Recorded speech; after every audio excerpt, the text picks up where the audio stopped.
Hey guys, today we are going to talk about what it means to outsource some fiduciary duties to an investment advisor.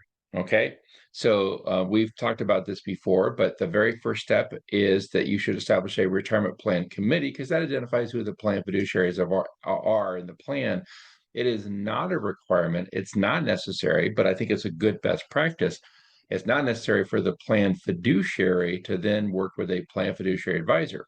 Think it's a good idea.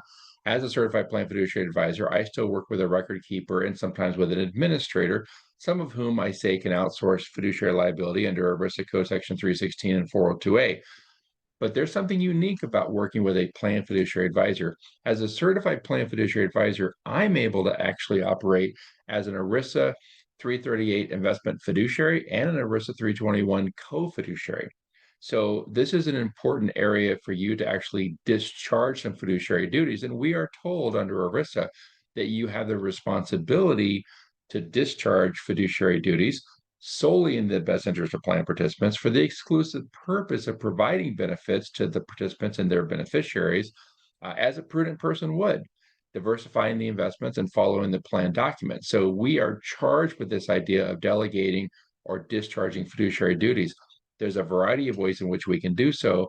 Today, we're going to focus on the bottom two, which is the investment advisor and the investment manager. So as a 321, you're an investment advisor or co-fiduciary. As a 338, you can be an investment manager or investment fiduciary. So very important distinctions, and we're going to talk about what those actually mean. So what is an ERISA 321 fiduciary?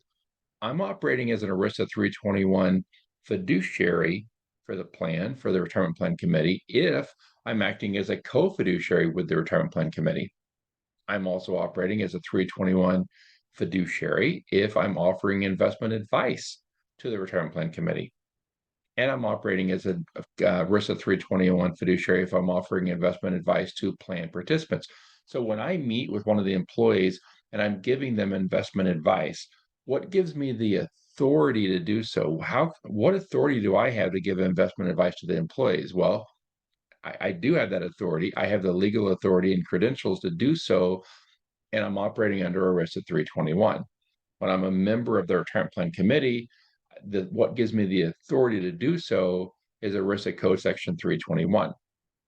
So let's look at that code section. This is actually some language directly from the code, from the law.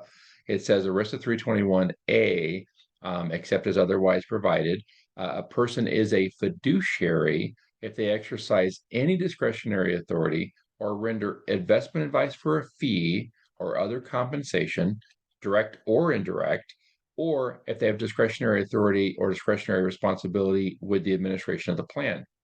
What I think is interesting about this is many times people have tried to differentiate between 321 and 338, to say, well, 338, that's the one that has discretion. So as if it's like maybe a little bit higher. Code section 321 actually says that a person with discretion is operating under section 321, not 338. Think that's a little interesting. 338 is actually almost a sub. I'm not an attorney, but this is how it's been explained to me by ERISA attorneys.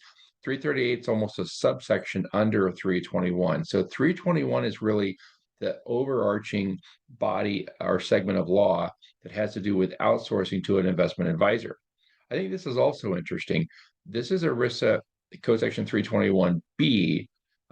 When you have investments, by the way, whether they're stocks, mutual funds, or whatever, they are registered investments under the Investment Company Act of 1940.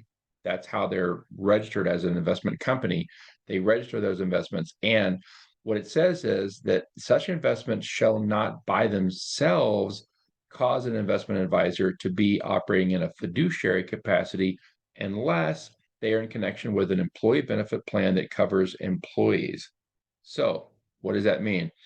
It means you could be operating with an outside advisor or an insurance broker even who's helping you personally with the exact same investments, and their advice is not fiduciary in nature. But if those investments are pertaining to an employer-sponsored plan, it immediately becomes fiduciary in nature. All of that to say, I think it's impossible. It's probably nearly impossible. I'm not an attorney, so there might be some loophole I'm not aware of. I think it's impossible to be operating any type of advice to a qualified retirement plan, to an employer-sponsored workplace retirement plan like a 401k or a 403b. I think it's impossible to be doing so and not be operating in a fiduciary role. I think by the very nature that it's connected to an employee benefit plan, it makes that engagement fiduciary in nature. I think that's a pretty important distinction. What then does a 338 mean, and how is that different?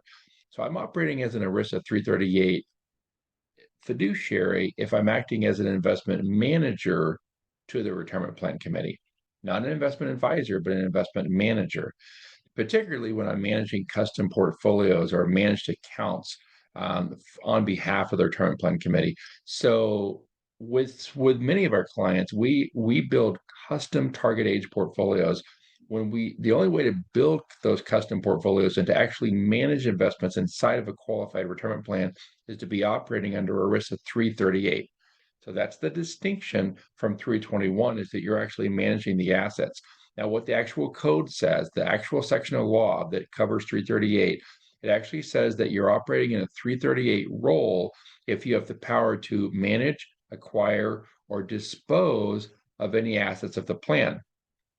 Kind of sounds weird to say disposed of, but what we mean is the ability to add or remove investments from the plan, the ability to move money within the plan, and to actually manage portfolios, custom portfolios, what the custom glide path is, and things like that.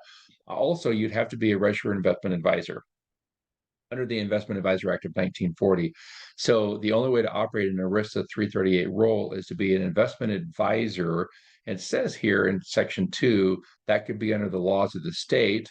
The distinction there being that you are registered as an investment advisor under the state until you have at least $100 million in assets under management. So, of course, as a firm, we've been well beyond that for many years. And so we are registered, PhD Consulting and me in particular, I'm registered with the U.S. Securities and Exchange Commission, the SEC. And so, but you can be registered with a state and still be operating as an investment manager under ERISA 338. And this is really important. Section C, I've acknowledged in writing that I'm a fiduciary. So you can't have a 338 who doesn't have the power to acquire or dispose of assets, is not a registered investment advisor, and has not acknowledged in writing that they actually are a fiduciary. It's very important that they actually acknowledge that in writing. So I hope that clears up some of that. I want to make sure that you guys are smart about how investment advice is offered to your plan and understand the differences between the 321 and the 338. So let me know if you have any questions. We can include those in a future video for more fiduciary training. Thanks, guys.